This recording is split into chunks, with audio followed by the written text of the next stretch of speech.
Bonjour à tous et bienvenue dans cette vidéo. Aujourd'hui, l'équipe débrief vous propose de regarder exactement ce qu'il en est de l'attaque qui a eu lieu le 26 octobre avec d'un côté le narratif israélien et de l'autre côté le narratif iranien. Nous allons voir, à peu près une semaine après, l'état où nous en sommes et ce que revendique Israël, ce que revendiquent les Iraniens et voir ce que l'on peut affirmer, ce que l'on peut affirmer comme étant faux et essayer de compter un petit peu les points si je puis dire.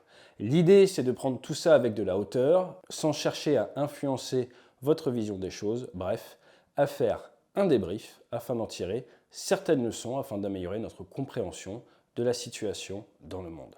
Comme vous le savez, nos vidéos sont désormais disponibles en multilangue, traduites par une IA. Pour ceux qui ne me connaissent pas, j'ai eu la chance de servir la France à faire de l'avion de chasse, du super-étendard, du Rafale, être qualifié sur porte-avions, connaître le feu en Irak, à la demande de l'État irakien après les attentats du Bataclan, et après, en fin de carrière, être référent à Rafale Marine, commencer les conférences, commencer à expliquer aux industriels ce que les pilotes de chasse de l'aéronavale font avec leur avion, avec Dassault, avec Safran, et maintenant, je prolonge cet engagement en source ouverte pour le grand public sur YouTube ou sinon en entreprise. Maintenant que vous me connaissez, on va parler un petit peu de vous. Qui regarde cette chaîne? Je pense que c'est intéressant d'en parler également. Sur les 90 derniers jours, 94,6% d'hommes, très faible représentation de la gente féminine. Et au niveau des régions, vous êtes 58,1% à nous regarder depuis la France. Après, c'est le Canada. D'ailleurs, je suis franco-canadien par ma mère. Belgique, Suisse et l'Afrique avec la Côte d'Ivoire. Autre statistique intéressante, sur les 90 derniers jours, 2,2 millions de spectateurs réguliers, je vous remercie de venir, 4,2 uniques qui ont été intéressés peut-être par un sujet particulier, 37 000 nouveaux abonnés, merci, ça aide la chaîne à grandir. Et derrière, vous voyez que les non-abonnés représentent 58,2% du visionnage, donc n'hésitez pas à vous abonner, surtout que vous êtes très peu nombreux à avoir activé la cloche. Ça, c'est pour que YouTube vous présente nos nouvelles vidéos, on en fait à minima 2 par semaine. Petite citation que j'aimerais que vous gardiez en tête lors de notre débriefing d'aujourd'hui. L'obscénité de la guerre, c'est l'inévitable complicité qu'elle finit par tisser entre des ennemis qui croient n'avoir rien en commun et se ressemblent de plus en plus. C'est de Pascal Bruckner en 1995. Je pense que c'est intéressant de le garder en tête quand on observe ce qui se passe actuellement dans le Moyen-Orient. Allez, on arrête la minute philosophique, je vous présente notre partenaire pour cette vidéo et après, on attaque dans le dur. Et aujourd'hui, notre partenaire, c'est NordVPN. Dans un monde où avoir un pager n'est pas une situation d'avenir, l'abonnement NordVPN vous propose de couvrir jusqu'à 10 de vos appareils simultanément. Alors, qu'est-ce que ça va vous permettre de faire? Quelque chose de très intéressant pour les participants d'Euronaval. En 1, ça va vous permettre de chiffrer votre donnée. Votre adresse IP sera masquée et vos données de navigation seront invisibles pour des yeux externes. En numéro 2, changez votre emplacement virtuel. Si vous êtes à l'étranger, que vous voulez dire, par exemple à TF1, que vous êtes en France pour regarder le streaming TF1, vous pouvez le faire. Si vous voulez regarder Deadpool 3 en disant à Netflix que vous êtes aux US, vous pouvez également le faire. En 3, ça va être de l'anti-menace. 4, si vous le souhaitez, vous avez NordPass qui va vous aider également à protéger vos mots de passe. En 5, il faut savoir qu'il n'y a aucun log, donc aucun historique de vos navigations qui sont gardés par NordVPN. Et en 6, on vous propose 4 mois d'abonnement supplémentaire sur le forfait de 2 ans, ce qui vous revient à l'équivalent de 3 € par mois. Et ça, c'est disponible avec l'offre qui est juste en dessous. N'hésitez pas à cliquer sur le lien, on n'est jamais trop défendu. Allez, jingle.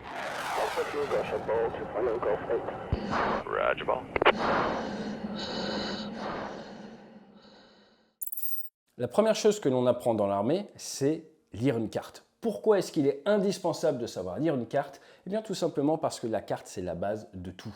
Alors on va recentrer un petit peu nos gyroscopes. Israël ici, l'Iran là, entre les deux l'Irak, la Jordanie, la Syrie et surtout l'Iran c'est énormément de relief. J'ai eu la chance de pouvoir opérer au large de l'Iran. C'est un pays qui a l'air gigantesque, on va parler de sa superficie juste après, mais surtout qui est très montagneux, très vallonné. Maintenant si on regarde les chiffres, la géopolitique c'est souvent la superficie et des hommes. Regardez Israël, 10 millions d'habitants, 22 145 000 km². C'est un tout petit peu plus petit que la Lorraine. Alors que l'Iran, c'est 83 millions d'âmes. Vous avez donc 8 fois plus d'habitants et vous êtes sur 1,6 million de km², le 18e plus grand pays au monde. Énorme différence en termes de volume, ça a forcément un impact en cas d'affrontement et certains commencent à le comprendre sur le front entre la Russie et l'Ukraine. Maintenant attention, ce n'est pas toujours le plus gros pays qui gagne.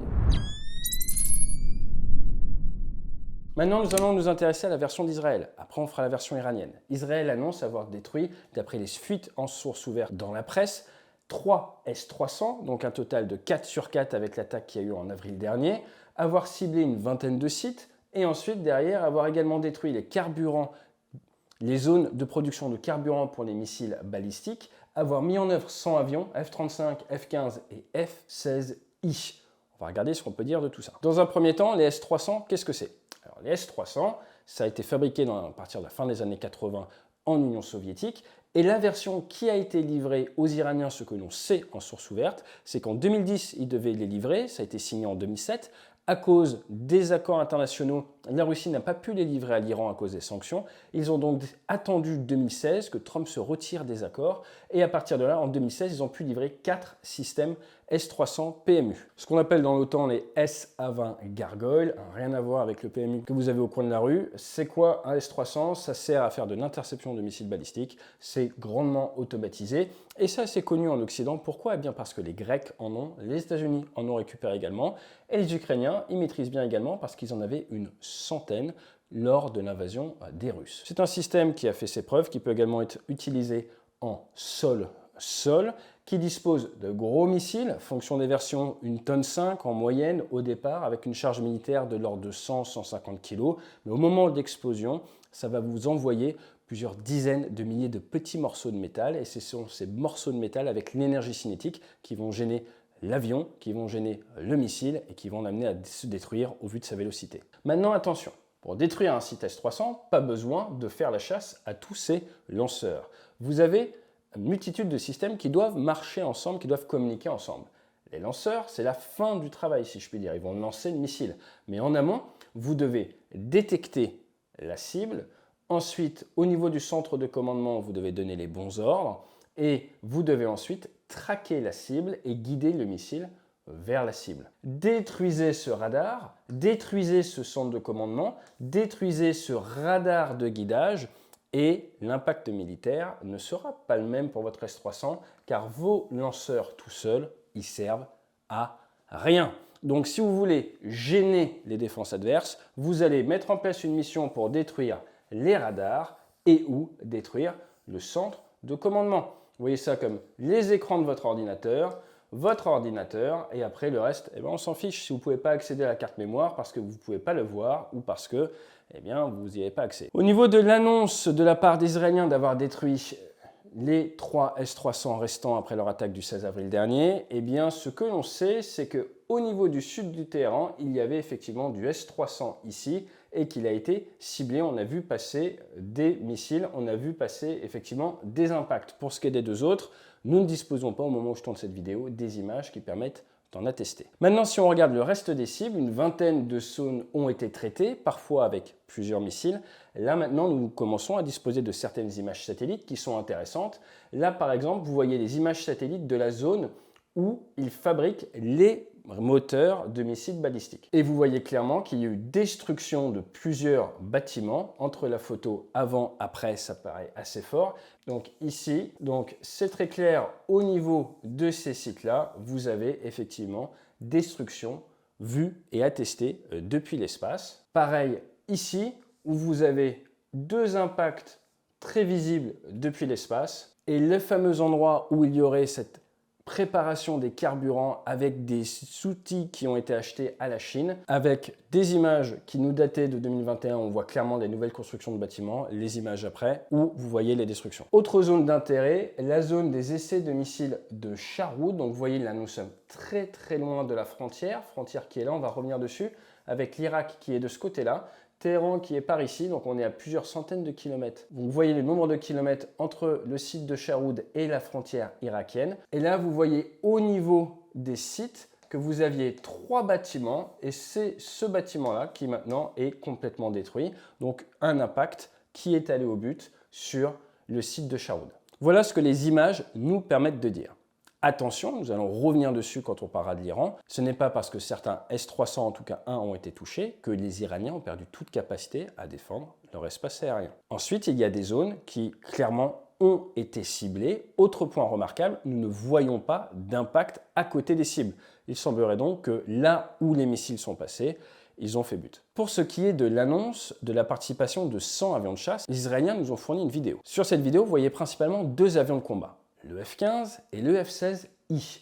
Regardez ce F-15 car c'est en fait assez intéressant. En termes d'armement, vous voyez ici qu'il y a du pod probablement de guerre électronique, de l'ER avec un capteur électro-optique, de l'ER x2, il y a deux missiles ici. Vous êtes en fait sur une configuration extrêmement légère. Alors, extrêmement légère en armement, mais vous avez un gros bidon, deux gros bidons, trois gros bidons. Si vous me montrez cette photo comme ça et que vous me demandez à quoi est-ce que ça peut servir, je vous dirais que c'est un avion qui a besoin de rester longtemps en vol et qui a besoin de pouvoir faire de l'ER plutôt contre une menace extrêmement faible. Donc moi je penserais à éventuellement de l'interception si besoin, de drones ou de la protection de l'espace aérien. Je penserai également à une volonté de pouvoir garder l'avion en l'air le plus longtemps possible. Donc il y a plusieurs possibilités en fait avec cette image. Il peut accompagner le raid et avoir des capacités, ma foi, assez limitées mais quand même réelles de défense aérienne et de protection de l'espace aérien. Il peut être mis en l'air de peur qu'il y ait une réponse iranienne pendant l'attaque et le protéger en le mettant en l'air, dispositif qu'on a déjà vu lors de la dernière attaque balistique. Il peut également être mis en l'air sans aide de ravitaillement et avec peu d'avions laissés derrière, donc avec une nécessité de rester longtemps en attente afin de protéger l'espace aérien israélien. Rappelez-vous, lors de la guerre des 6 jours, les Israéliens avaient envoyé 95% de leur aviation attaquer les voisins et ils avaient gardé les autres pour la protection du territoire. Et vous avez tout intérêt à envoyer des avions, ok très bien, attaquer l'adversaire, mais en garder certains pour protéger. Nous ne savons pas, nous ne pouvons pas dire si cet avion est parti dans le raid. Par contre, il avait une vocation à faire de l'air et n'avait pas capacité à faire de l'air-sol. Mais l'avion qu'ils nous ont montré, ce n'est pas n'importe lequel. Il s'agit de base 957. Rappelez-vous cette histoire incroyable avec un F-15 qui avait volé avec une aile en moins. Ce F-15 a marqué l'histoire de l'aviation et d'ailleurs, il a de nombreuses victoires aériennes. Il a eu 4 victoires aériennes en 1982. En 1983, le 1er mai, il travaillait en Israël, il a percuté en vol un A4 et derrière, l'année d'après, 11 mai, il a abattu un MiG-23 en partagé en 83. Et donc c'est cet avion sur ces images très connu qui a été ramené à 2 fois sa vitesse normale, qui s'est posé sur sa base après que le pilote du A4 ait survécu, ait été éjecté mais n'ait pas pu ramener sa machine. Eux sont arrivés à 2 fois la vitesse normale en finale et ont réussi à arrêter leur avion à 6 mètres seulement de la fin de la piste. Quand on vous dit que chaque mètre compte, c'est pas faux. Pourquoi nous avoir montré cet avion ? Bonne question. En tout cas, ce qui est sûr, c'est qu'ils nous ont montré au niveau des places arrière, ce qu'on appelle les NOSA en France, les WISO, Weapon System Officer chez les anglo-saxons, à chaque fois un équipage féminin. Donc ils nous ont montré une WISO femme sur F-16, une WISO femme sur F-15, sûrement un signal politique sur lequel je ne vais pas rebondir. Autre aéronef qui a probablement participé à ce raid, c'est le F-35. D'après les sources israéliennes, il a participé. À noter que le F-35 est furtif s'il est en lice. Si vous commencez à rajouter des choses en dessous, des bidons, de l'armement, il va être beaucoup moins discret. Les Israéliens ont le F-35I qui est spécialement modifié avec en tête la capacité de pouvoir attaquer l'Iran. L'intérieur, c'est du vrai matériel de geek, mais ce qu'il faut savoir, c'est que les Américains ont commencé les tests de l'AGM 158 et cela se porte en point externe, car c'est bien d'avoir une soute, c'est mieux si elle peut emporter votre matériel. Et certains armements, notamment à très longue distance, ne peuvent pas rentrer dans la soute. Alors avant de me dire que c'est tout pourri, c'est de l'armement qui va aller extrêmement loin et qui va vous permettre de tirer, un peu comme les scalps, à l'extérieur de la portée d'engagement de l'adversaire. Donc c'est quand même réfléchi. Maintenant, ce que l'on sait, ce que l'on a vu, ce sont ces images en Irak, exactement comme en avril dernier, quand les Israéliens ont attaqué le site de S-300. Regardez ces images, ils avaient tapé le radar. Encore une fois, pas besoin de tout taper. Ils avaient tapé le radar qui était resté sur place. Les lanceurs avaient été retirés après la frappe. Et ces boosters, en fait, ce sont ce qu'on appelle des Air Launch Ballistic Missiles, ALBM. Alors là, pour le coup, vous inquiétez pas, je vais vraiment faire que de la source ouverte, parce que moi, en tant que Français, je n'ai jamais tiré ça. Pourquoi ? Eh bien, tout simplement parce qu'on n'en a pas. Donc, la LBM, c'est quoi ? C'est un missile balistique qui s'accroche sous l'avion. Les F-16I peuvent en prendre un, par exemple. et vous allez ouvrir le feu, un peu comme avec un scalp, avec un missile de croisière. Il va accélérer, il va monter, il va pouvoir parcourir plusieurs centaines de kilomètres avant de tomber sur l'adversaire, si possible le plus vertical possible, afin d'avoir le meilleur impact militaire. Donc maintenant, regardez un petit peu cette carte et on va vous l'augmenter avec les distances par rapport à la frontière. Un F-16 avec ses ALBM, ça ressemble à ça. Donc vous pouvez avoir les bidons et en plus ce missile. Attention, un seul missile par F-16, peut-être grand maximum 2, mais ça va vous coûter du pétrole. On remarque néanmoins que lors de ce vol, il y avait du missile AIM-120 pour l'autoprotection ou pour la guerre aérienne. Alors il existe différents types de missiles comme ça. Vous avez du Air LoRa, Black Sparrow, Blue Sparrow, il y a une multitude de systèmes qui existent. Le Jericho, dont on a déjà parlé sur cette chaîne, ça c'est du sol-sol, donc ça n'a rien à voir. Là l'idée, c'est que je prends juste un morceau du missile balistique, je le mets sur l'avion, et c'est mon avion qui sert de vecteur qui va amener ce missile au contact de l'adversaire. Donc en termes de matériel probablement utilisé, on peut être sur du ROX, et je suis au conditionnel car nous ne savons pas. Néanmoins, vous avez vu, il y a quand même des traces. Par contre, combien est-ce qu'il y en a au sol, je ne sais pas vous le dire. Mais certains ont été utilisés. Ça a donc permis de tirer depuis l'Irak sans rentrer en territoire iranien. Et là, on s'attend à avoir vu l'utilisation de ROX, qui est fabriqué par Rafael, qui est un descendant un petit peu qui vient profiter de la technologie du Popeye et du SPICE. SPICE, c'est pour Smart, Precise, Impact, Cost Effective. Ça date des années 2000, ça marche extrêmement bien car c'est très précis grâce au guidage final. Et le ROX qui a été proposé à l'export par Israéliens, c'est pour ça qu'on a des informations, ils le vendent pour une précision de 3 mètres et il peut être utilisé sans GPS car il a une capacité électro-optique en phase finale. Vous pouvez également avoir un guidage sur des ondes radar, donc si vous voulez taper un radar par exemple de S300 qui serait allumé, il va se guider dessus et sinon il va reconnaître le radar en phase finale et va venir l'impacter, soit exploser en faisant un maximum d'éclats, soit pénétrer et exploser après. Face à du radar, vous voulez maximum d'éclat, une explosion au moment de toucher le sol ou juste avant pour fraguer vraiment la zone. Le Air LoRa dont on parlait, le LoRa c'est pour Long Range Artillery. C'est un système normalement sol-sol et là c'est la version aéroportée. Vous mettez ça sur votre avion, un ou deux, et vous les tirez, vous les rapprochez de la cible et vous leur donnez déjà un bon coup de boost initial de l'énergie potentielle de pesanteur, de latitude, et d'énergie cinétique, de la vitesse. Ça, c'est vendu pour un CIP, une pression de l'ordre de 10 mètres, 1 tonne 6, charge militaire, 570 kg. Alors, on récapitule. La version 3 S300 détruit. Pas de preuve. On sait qu'il y a eu des impacts sur un. On sait que les Israéliens ont su le faire et l'ont prouvé en avril dernier. Donc, à l'heure actuelle, pas de preuves pour tous les sites. Si vous avez des liens supplémentaires d'images satellites, n'hésitez pas à me les envoyer, ça me fera plaisir de les regarder. Et par contre, est-ce que ça veut dire que cela a détruit complètement les capacités de défense aérienne iraniennes? Ce serait faux de le dire, car on va le voir après. Les Iraniens ont beaucoup de systèmes de défense aérienne, même si c'est peut-être pas ce qui va arrêter les F-35.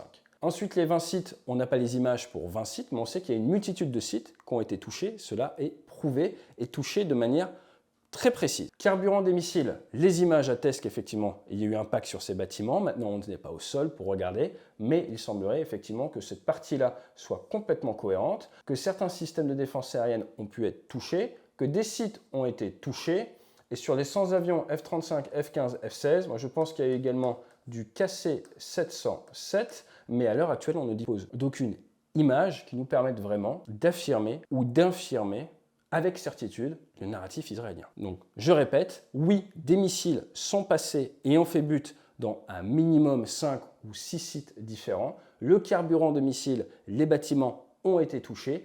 Usines de drones également, nous disposons d'images. F-35, F-15, F-16, nous ne disposons pas d'images d'avions ayant directement participé au vol de manière sûre. Et on s'attend à ce qui est probablement du KC-707 qui est participé en tant que tanker. Mais là encore, aucune information, aucune image disponible en source ouverte. Point d'intérêt supplémentaire, cette présence de boosters au-dessus de l'Irak qui montre que des tirs de missiles embarqués balistiques ont eu lieu, chose qui a pu être faite par du F-15 ou du F-16I. Maintenant, la version iranienne. Ils annoncent que 600 missiles ont été tirés contre eux, que 0 aéronef n'est rentré en Iran, qu'il y a eu de nombreuses interceptions de leurs missiles et que le raid, au final, a été annulé. Je vous propose qu'on regarde un petit peu tout ça. Dans un premier temps, il faut savoir que l'Iran est protégé par une force armée spécifique qui fait la défense aérienne. Ils sont environ 15 000 hommes et d'après les sources ouvertes, on va regarder Wikipédia, ils ont plein de matériel plus qu'hétéroclite. Alors, je vais vous aider un tout petit peu à y voir plus clair. Ça, ce sont des systèmes radars plutôt basiques. Ça, c'est du triple A. Et oui, ça a tiré, on va regarder. Mais ça, en gros, c'est Seconde Guerre mondiale.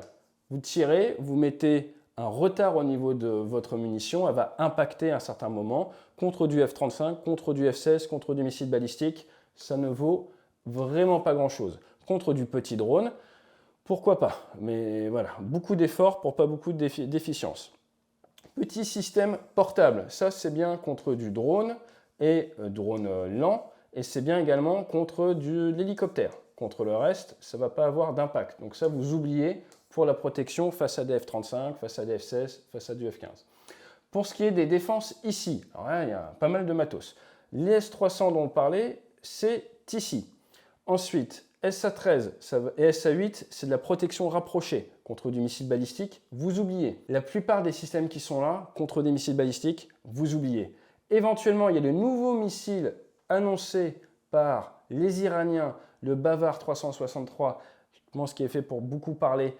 Bavar, parler, voilà, je me lâche. Ce système-là aurait la même capacité qu'un S-300, voire qu'un S-400, donc pourrait, sur le papier, faire de l'anti-balistique. Pour le reste, on est plutôt sur de l'anti-avion, de l'anti-hélicoptère, de l'anti-missile de croisière, pas trop discret. Donc on est quand même sur une technologie, vous voyez le Hawk, hein, ça c'est en gros l'équivalent du F-14 de la défense aérienne. C'est ancien, ça marche, c'est pas utilisé en Ukraine à l'heure actuelle, mais voilà, c'est quand même plus qu'ancien. Après on a des systèmes chinois et des systèmes de défense de points qui, encore une fois, ne sont pas utiles face à du missile balistique. Donc face à tout ça, si on devait regarder, on se dit comment est-ce qu'on fait pour s'assurer de passer à coup sûr? On envoie du missile balistique. Si on ne veut pas tirer nos missiles balistiques sol-sol parce qu'ils sont peut-être dotés nucléaires, eh bien on les met sur les avions. C'est exactement ce que font les Israéliens et ce qui leur permet d'avoir l'allonge nécessaire pour aller taper un petit peu partout dans le pays. Par contre, et là c'est intéressant, c'est absolument incompatible avec 600 missiles. Pourquoi? Parce qu'on a vu que c'est qu'un grand maximum, j'y crois pas trop, 2 missiles balistiques par avion, ça dépend après des capacités de ravitaillement, et donc les 600 missiles, je pense que c'est très improbable. On va donner probabilité inférieure à 1% à cette information-là, tout simplement par capacité, on va le voir, c'est une problématique qu'a Israël, ils n'ont pas cette capacité à déployer beaucoup de force, car ils ont un petit format d'armée quand même. Ensuite, pour l'annonce zéro aéronef en Iran. Ça, c'est un point très intéressant. On a vu la carte tout à l'heure. Là, vous voyez la carte s'afficher, vous voyez les distances. Pour ce qui est de venir un point de tir en Irak, tirer un missile balistique et faire demi-tour, effectivement, c'est cohérent. Maintenant, et nous ne savons pas, et nous ne pouvons pas le dire au vu des informations dont on dispose, qu'on fait les F-35. Le F-35 a été réfléchi pour rentrer en Iran et pouvoir y mettre ses bombes. Comme on l'a dit, le F-35, s'il veut pouvoir être utile dans ce type de mission, il va falloir soit qu'il emmène un missile balistique ou un gros missile de croisière, mais à l'heure actuelle, des sources ouvertes, ce n'est pas encore opérationnel, c'est en essai aux US. On peut avoir des surprises avec les versions israéliennes. Soit il va pénétrer en territoire ennemi et se rapprocher pour pouvoir tirer à quelques dizaines de kilomètres de sa cible. Avec un tanker, il peut savoir faire, il n'y a aucun souci. Donc, 0 avion en Iran, F-16, F-15, je pense que c'est vrai. Je vais dire à 80% de chance, ils ne sont pas trop allés dans le territoire. Je dis 80% parce que voilà, leur place, j'y serais pas allé. Ensuite, F-35, honnêtement, s'ils veulent servir à quelque chose, il y a de grandes chances qu'ils rentrent dans le territoire ou alors qu'ils tapent les cibles qui sont très proches de la frontière. Autre possibilité, qu'ils s'occupent des cibles du côté de la mer ici, et comme ça, ils peuvent ouvrir le feu depuis les eaux internationales sans avoir à rentrer sur le territoire. Tout est possible, mais quand on voit ça, vous pouvez vous dire que les cibles ici, les cibles là, cette cible-là, ça peut être traité sans avoir à pénétrer sur le territoire.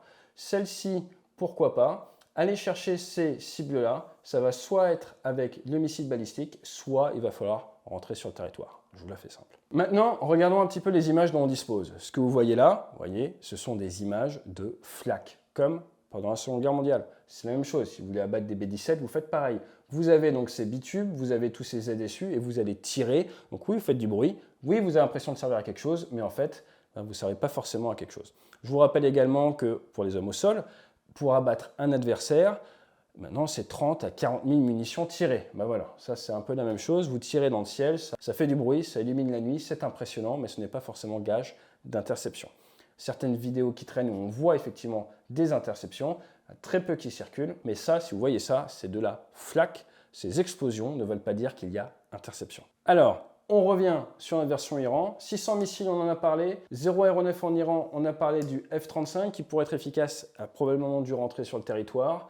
Les interceptions, attention à ne pas vous faire avoir par la flak. La flak qui fait des explosions, mais ça ne veut pas dire qu'il y a interception. Et pour ce qui est du raid annulé, eh bien, on ne sait pas. On ne sait pas. Ça veut dire quoi? Ça veut dire qu'on sait qu'il y a eu impact sur un minima 6 ou 7 sites. C'est documenté, c'est prouvé. Rien à dire là-dessus. Maintenant, est-ce que la volonté d'Israël était d'aller plus loin? On ne sait pas. Je vous rappelle que sur Pearl Harbor, certaines vagues, la dernière vague a été annulée par le commandement, par l'amiral japonais qui a estimé qu'il fallait se replier et qu'il ne fallait pas continuer à envoyer des vagues d'assaut.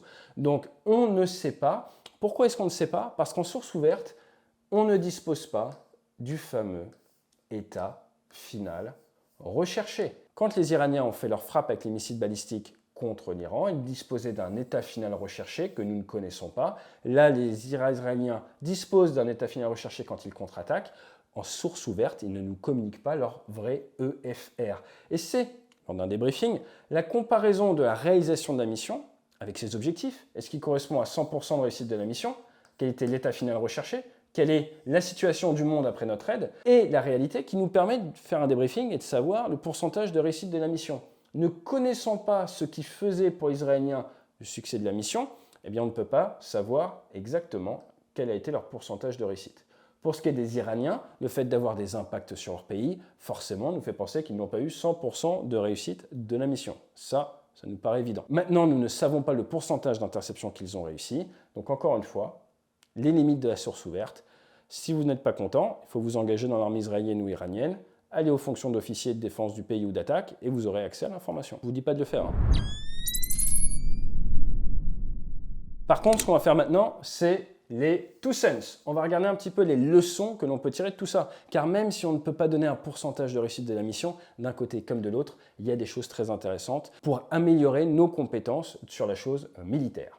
La première, c'est un rappel, quelque chose qu'on s'efforce à dire depuis des années, même avant la guerre en Ukraine ici, même avec une défense aérienne multicouche, du SA-8 par exemple, du S-300, eh bien, vous n'aurez jamais 100% d'interception. Cela a été prouvé en Israël, cela est encore prouvé en Iran. Plus votre pays est grand, plus c'est une passoire, plus c'est difficile à protéger. C'est pour ça que penser qu'une posture défensive peut uniquement se faire avec des systèmes solaires, c'est oublier l'importance du chasseur dans le ciel qui va normalement augmenter cette protection. Et même avec du chasseur, on l'a vu lors du premier raid balistique, drone, missile de croisière contre Israël, il peut quand même y avoir des choses qui passent. Donc le 100% dans la posture défensive est quasi illusoire. Il y aura toujours un petit peu qui passe, il faut le savoir et il faut investir en conséquence. Deuxième point, la défense aérienne contre du balistique. Là j'ai mis un point rouge, pourquoi? Eh bien parce que c'est compliqué. Vous avez vu la liste de tous les systèmes solaires dont dispose l'Iran contre du balistique, ils n'ont pas grand-chose. Et la raison pour laquelle certains disent que maintenant l'Iran est nu, c'est parce que l'Iran n'est pas vraiment dans une bonne posture pour se défendre face à du missile balistique désormais. Face à du missile différent, face à un avion de chasse non furtif qui entrerait sur son territoire, c'est différent. Mais face à une attaque balistique, eh bien c'est extrêmement compliqué. Et là, la plupart des nations sont en train de payer, en France c'est un peu pareil, on paye un désengagement depuis les années 90, où on s'est dit, il n'y a plus trop d'attaques balistiques. Là, regardez, depuis 2 ans, ça n'arrête pas du tir balistique. Et là, on tourne en cette fin octobre. Les Nord-Coréens ont tiré du balistique au-dessus du Japon, encore une fois. Autre point super important pour comprendre ce qui se passe dans la région. Là, si vous avez peur qu'on parte en 3e guerre mondiale, vous allez voir, je vais vous calmer tout de suite avec le point 3 et 4. Pourquoi ?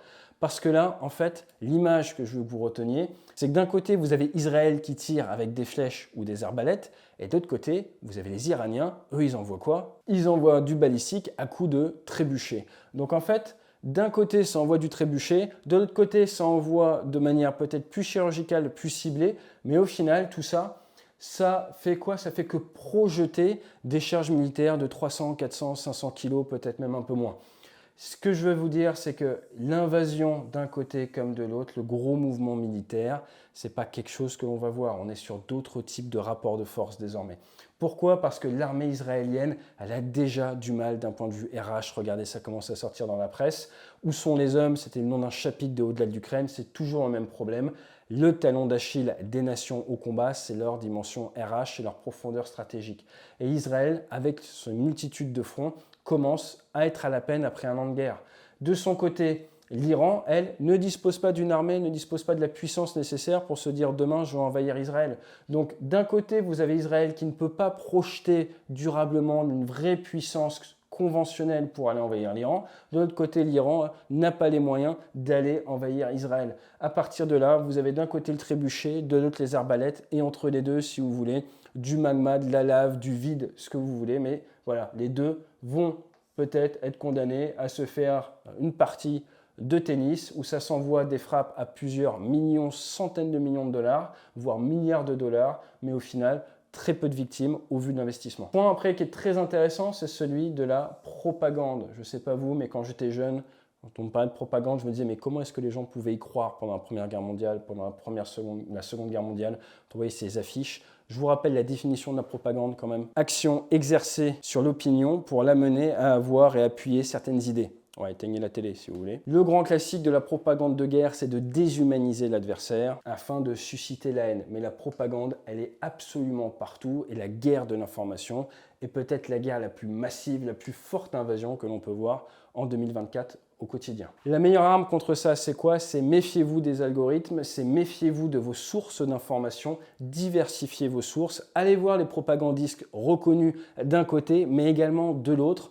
Ils ont des choses à vous apporter de chaque côté. La propagande, souvent, c'est quoi? C'est 60 à 70% de la vérité, des fois même 80-90% de la vérité, et pouf, ils vous envoient des injections de choses fausses. Et c'est en prenant du recul, en diversifiant vos sources que vous arriverez à vous faire une raison. Vous ne forgez pas une opinion qu'en regardant que mes vidéos, que je le veuille ou non, je suis forcément biaisé par mon parcours, par la présentation que je vous ai donnée avant. Point 6, l'impact sur l'Europe. Vous voulez une info intéressante? 2 navires de guerre allemands qui sont de retour d'Asie vont devoir éviter la mer Rouge. Pourquoi? Parce qu'ils ne sont pas en capacité de se défendre, d'avoir le niveau de sécurité suffisant pour faire face aux Houthis. Donc, l'impact sur l'Europe, en fait, on le vit au quotidien, même si on ne le ressent pas à l'heure actuelle en France. Il y a des tensions dans la région, il y a ces proxys, il y a les Houthis qui, depuis un an, ont largement contraint la circulation des biens. Vous avez l'Égypte qui, à terme, va finir par le payer à cause de la réduction de ses redevances sur le canal de Suez. Donc cet impact est présent, mais d'une certaine manière, cette guerre de basse intensité permet aux armées européennes, regardez les Allemands, là, c'est quand même assez humiliant ce qui leur arrive, de prendre conscience de nos faiblesses. Et en prenant conscience de nos faiblesses, peut-être que si on a le temps nécessaire, on pourra remonter la pente et arriver mieux préparé. Car toutes ces leçons sont des leçons qui sont intéressantes pour nous également. Cette notion de défense multicouche, la France a des systèmes SAMP qui sont d'excellents systèmes qui tirent des Aster. Il a été décidé d'en commander plus. Alors attention, d'ici quelques années, on en aura 12. Je vous rappelle que l'Ukraine, ils en avaient 100 au moment de l'attaque de la Russie. Ensuite, les défenses contre le balistique et également contre les drones sont des sujets en cours, des sujets réfléchis. On pourra en parler si vous voulez. Les États-Unis sont très méfiants de la menace des drones. Ils sont en train de protéger leur flotte de F-15 sur certaines bases. Pour ce qui est de la projection de puissance, en France, ce qui est intéressant, les grosses leçons pour nous, c'est la capacité à faire du transport lourd. Devinez qui faisait la projection de puissance de nos gros véhicules en Afrique? Les Ukrainiens, société ukrainienne. On est en train de se rendre compte qu'on n'a plus de capacité de projection de puissance lourde. C'est pour ça qu'il y a des exercices dans le Pacifique de plus en plus avec les A400M, avec les A330, avec les Rafales. Pour ce qui est de l'invasion, bon là, c'est un autre sujet. La propagande, pareil. Il y a une prise de conscience en France, mais je ne rentrerai pas dans le sujet parce qu'elle est quand même assez présente partout. Je vous invite à regarder les vidéos d'il y a un an ou deux de certains de nos experts. Et ensuite, derrière, l'impact en Europe, ça, on commence à le comprendre. Nous avons la chance en France d'avoir un ministre des Armées qui, en tout cas, a pris son bâton de maréchal, essaye d'expliquer à la base industrielle, aux citoyens, qu'il faut se réveiller. Je vais finir comme on a commencé.